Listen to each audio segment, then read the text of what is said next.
मुनिवर, मैं रघुवंशी हूं।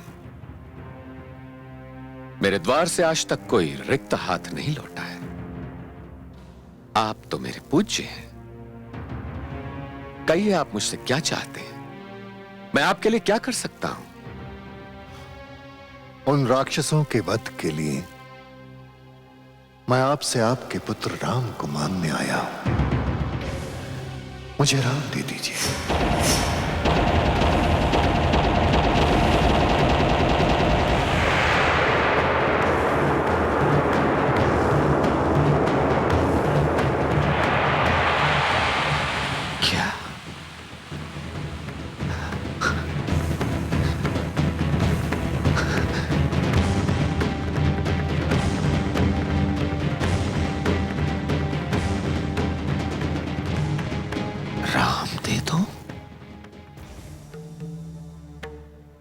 क्या हुआ रघुकुल शिरोमणि महाराज दशरथ? आपको देखकर तो ऐसा लग रहा है जैसे मैंने सर्प से मणि, सूर्य से किरण या फिर मछली से जल में ना रहने का अधिकारी मांग लिया हो। आपने सत्य कहा मुनिवर। सर्प कदाचित मणि के बिना जीवित रह सकता है, मछली भी बिना जल के जीवित रह जाए,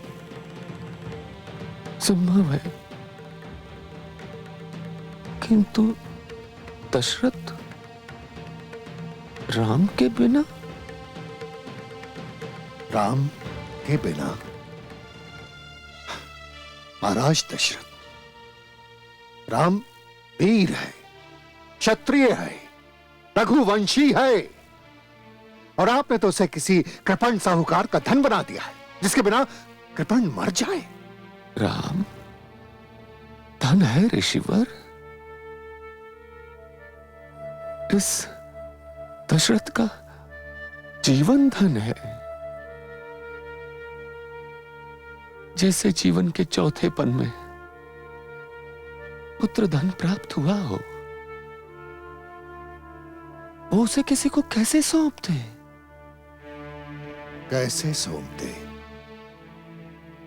आप भूल रहे हैं महाराज दशरथ कि आप वचनबद्ध हैं। आप ही ने कहा है कि आपके द्वार से कोई भी याचक खाली हाथ नहीं जाता। किंतु मुनिवर, तब मुझे यह कहा गया था कि आप मुझसे मेरे प्राण ही मांग लेंगे। अच्छा, तो अब एक नई परंपरा प्रारंभ होगी कि याचक सामर्थ्यवान व्यक्ति से पूछेगा कि उसके दान की क्षमता क्या है। आपके पूर्वज महाराज हरिश्चंद्र ने स्वप्न में दान मांगा हुआ अपना सारा राजपाट, आपकी ये अयोध्या मुझे प्रत्यक्ष में प्रदान कर दी। उन्होंने मुझसे ये नहीं कहा कि स्वप्न स्वप्न होता है। क्या आप उन महाराज हरिश्चंद्र के वंशज हैं? क्या आप उन महाराज रघु के वंशज हैं, जिनके शत्रु ने उन्हें बड़ी चतुराई से रण क्षेत्र में निहत्था बुलाया और वो वीर बिना अपने प्राणों का भय किए चला आया? क्या आप रघुवंशी हैं, जिनके लिए सारा विश्व कहता है कि रघुकुल रीति सदा चली आई, प्राण जाए पर वचन न जाए?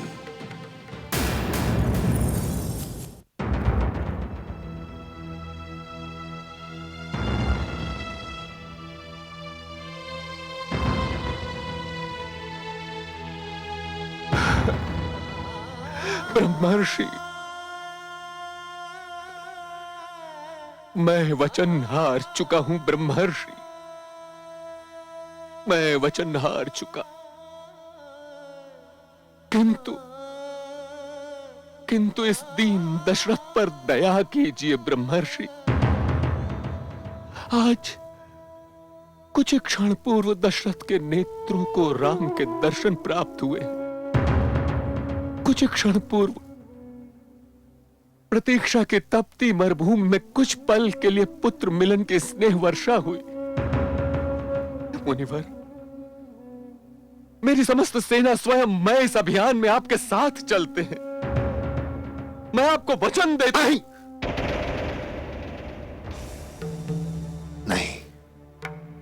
अब मैं कोई और वचन सुनना नहीं चाहता। जो राजा अपने पहले वचन का मान नहीं रह सका हो, उससे दूसरा वचन लूं? नहीं महाराज दशरथ, मुझे तो इसी समय आपका निर्णय सुनना है। क्या आप मुझे राम को देंगे या नहीं? हे प्रजापति ब्रह्मा, हे पालन करता भगवान विष्णु, हे कुल पुरुष भगवान सूर्य, ये कैसी परीक्षा है, ये कैसी परीक्षा है। महाराज दशरथ, इसे आप परीक्षा कह रहे हैं? सत्य तो यह है कि आपके विवेक रूपी चंद्रमा को आप ही के राहु रूपी मोह ने निगल लिया।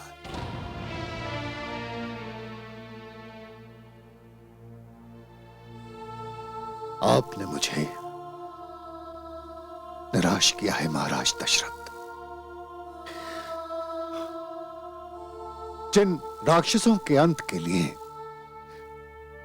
आश्रम में यज्ञ के द्वारा मैं जो शस्त्रास्त्र बनाना चाहता था,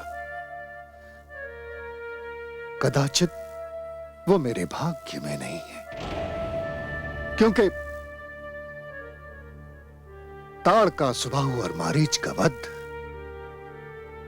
वही कर सकता है जिसने बाल्यकाल में भी झूठ ना बोला हो, जो बड़ी भुजाओं वाला हो, जो गुरु माता पिता का आज्ञाकारी हो, जो क्षत्रिय हो। और ये सारे के सारे गुण राम में विराजमान है। किंतु आप पुत्र मोह में विवश हैं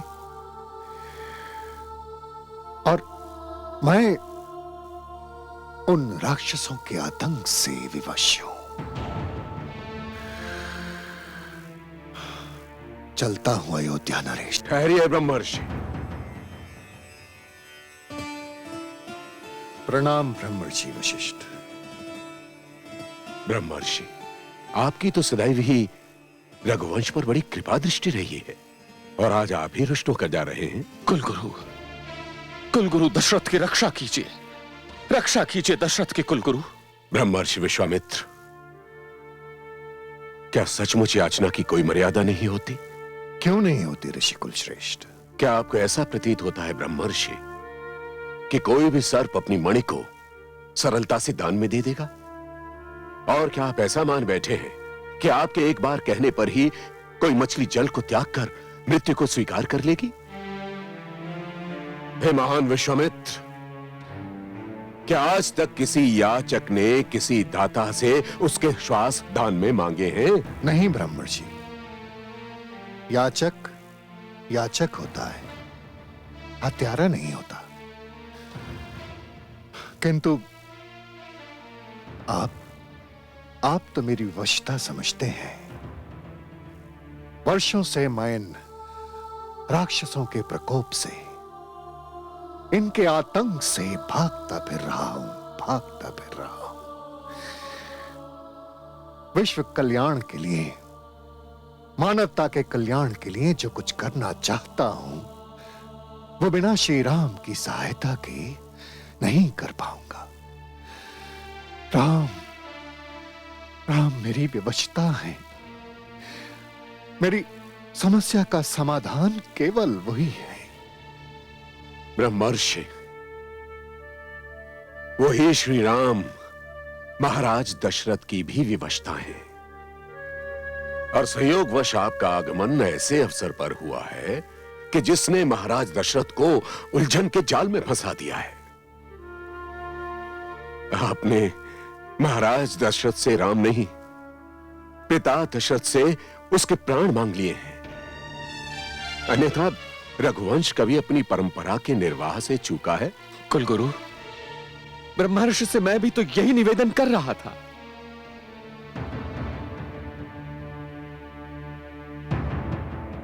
अयोध्या नरेश, कुछ समय के लिए आप राम के पिता से चक्रवर्ती सम्राट दशरथ बन जाइए।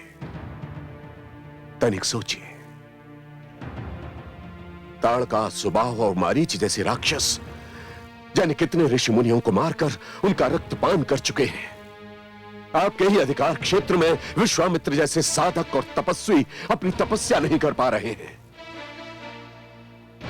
उनकी समस्या का समाधान केवल राम है, क्योंकि राम ही उन राक्षसों का वध कर सकते हैं। कुलगुरु तनिक विचार तो कीजिए। कहां वो भयानक राक्षस और कहां ये कोमल राजकुमार? नहीं महाराज दशरथ, अपने पुत्र राम को कोमल कहकर उसकी क्षमता और अपने कुलगुरु वशिष्ठ के कर्तव्य को मत नकारिए। अभी तक राम आश्रम का कठोर जीवन जीने वाले राम हैं। राजभवन तो वे अभी पहुंचे हैं और आप मात्र अपने पुत्र के विषय में न सोचें। सोचिए, जब आप मेरे आश्रम से आए थे तो आते ही आपके पिता महाराज अज ने आपको देवासुर संग्राम के लिए भेज दिया था। प्रात ने अकेले ही पूरी असुर सेना को अपने रथ द्वारा 10 दिशाओं में खदेड़ दिया था और दशरथ कहलाए थे। ऐसा प्रतीत होता है महाराज दशरथ कि मेरी शिक्षा के उपरांत भी आपको आशंका है कि राम उन असुरों का वध नहीं कर पाएंगे। जो अवसर आपके पिता ने आपको दिया था, क्या वही अवसर आप अपने ज्येष्ठ पुत्र राम को नहीं देना चाहेंगे? वो राम जो भविष्य में आपकी प्रजा का रक्षक बनेगा। गुरुदेव ने सत्य कहा पिताश्री। पिताश्री, मुझे अपने भाग्य पर गर्व करने दीजिए पिताश्री, कि गुरुकुल से लौटते ही मुझे स्वयं को एक क्षत्रिय, एक रघुवंशी एवं आपका पुत्र प्रमाणित करने का सौभाग्य प्राप्त हो रहा है। ब्रह्मर्षि,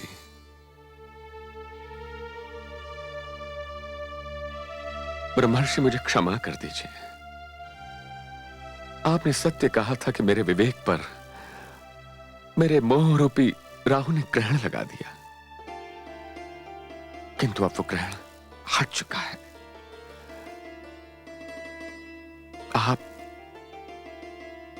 आप मेरे इस पुत्र राम को ले जाइए, ले जाइए मेरे राम को। महाराज,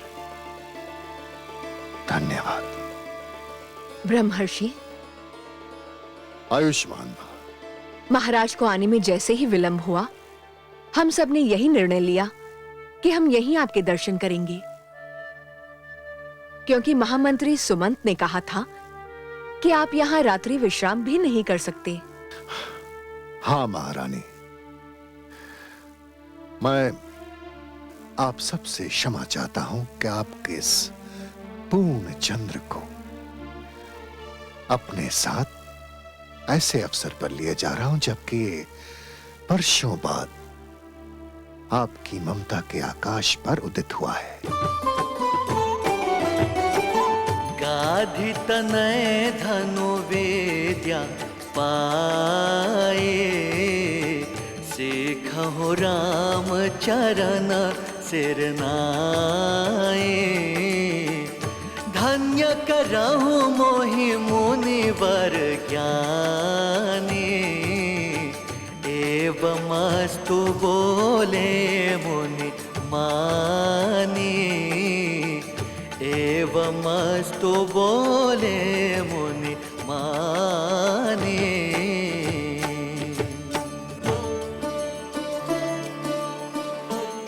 राम, राम तुम महान हो, योग्य हो।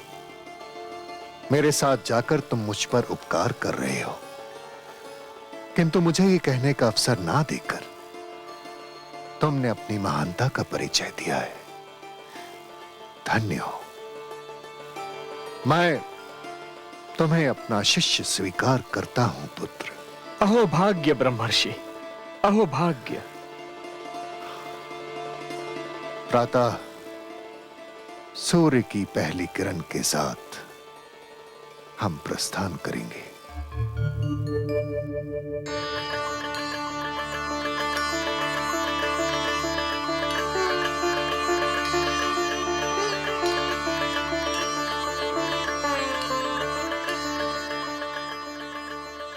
कौन?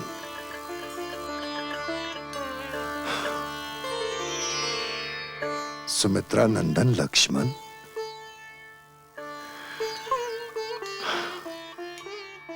तुम्हें सारी सिद्धियां प्राप्त हों वत्स। ब्रह्मर्षि, मेरे जीवन की एकमात्र सिद्धि प्राप्ति भ्राता श्री राम के साथ उनकी छाया बनकर चलना है। बड़ी सुंदर बात है। अनुज हो तो ऐसा जो ज्येष्ठ भ्राता के पीछे पीछे चले, उनके मार्ग का अनुसरण करे। मैंने आज तक यही किया है। मैंने कल ही गुरुदेव वशिष्ठ को गुरु दक्षिणा में यही वचन दिया है कि मैं भ्राता श्री राम के साथ उसी प्रकार रहूंगा जिस प्रकार शरीर के साथ छाया रहती है। पुत्र, तुम्हारा भ्रातृ प्रेम उदाहरण योग्य है। ब्रह्मर्षि, यदि आपने मुझ पर कृपा दृष्टि नहीं की तो मेरा संकल्प टूट जाएगा, मेरा व्रत समाप्त हो जाएगा। ऋषि श्रेष्ठ। सुमित्रा नंदन, मैं तो किसी भी प्रकार से तुम दोनों भ्राताओं के बीच में नहीं आ रहा हूं। ऋषि श्रेष्ठ, आप मेरे भ्राता श्री राम को अपने साथ वन में लिए जा रहे हैं। जब तक आप मुझे भी अपने साथ आने का आदेश नहीं देंगे, मेरे भ्राता अपने साथ मुझे नहीं ले जाएंगे। वत्स, ऋषि श्रेष्ठ, आपने पिताश्री से केवल मेरे भ्राता को मांगकर मेरे संकल्प को संकट में डाल दिया है। मेरे वचन की रक्षा करें ऋषि श्रेष्ठ, मेरे संकल्प की रक्षा करें। उठो उठो वत्स। तुम भाइयों का स्नेह देखकर हृदय प्रसन्नता से भर गया है। मैं तुम्हें अपने साथ ले तो चलूं, किंतु मैं धर्म संकट में हूं। तुम्हें तो महाराज अपनी माताएं एवं स्वयं राम से अनुमति लेनी होगी। मैं उन्हीं से अनुमति लेकर, उन्हीं के कहने पर आपसे विनती करने आया हूं। धन्य हो पुत्र। कदाचित ईश्वर की भी यही इच्छा है। जाओ, अपने चलने की व्यवस्था कर लो सुमित्रा नंदन। ब्रह्मर्षि, ब्रह्मर्षि, आपका ये उपकार सदैव ऋण की भांति रहेगा। तेजस्वी भव।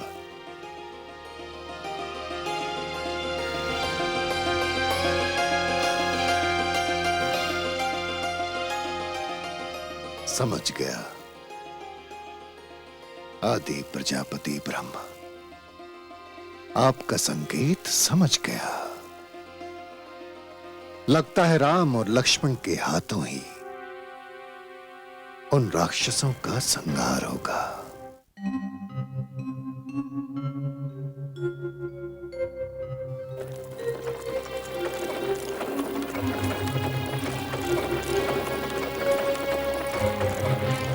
सारथी, रथ रोको।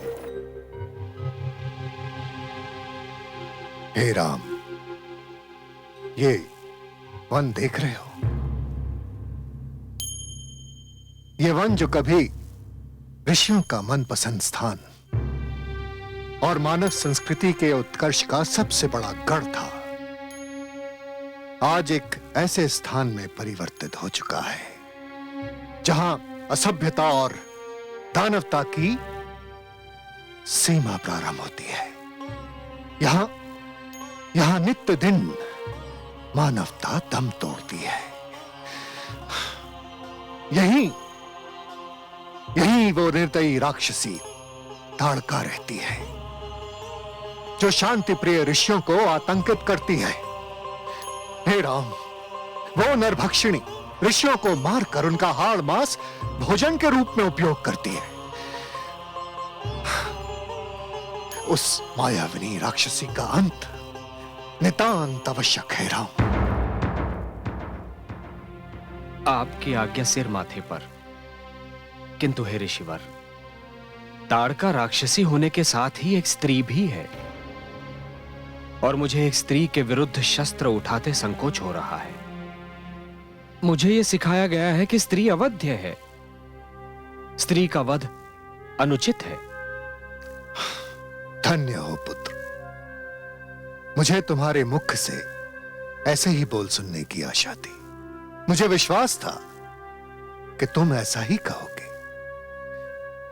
शिष्य, स्त्री वो है जो ममता, करुणा और दया की मूर्ति है। यही स्त्री की परिभाषा है। किंतु ताड़का स्त्री के नाम पर एक कलंक है। वो निर्मम है, क्रूर है, नरभक्षिणी है। उसे स्त्री कहना स्त्रीत्व का अपमान करना होगा पुत्र। वो नित्य दिन ऋषियों का वध करती है, मानव विकास में बाधक है। उसका अंत मानव रक्षा की ओर पहला पग सिद्ध होगा।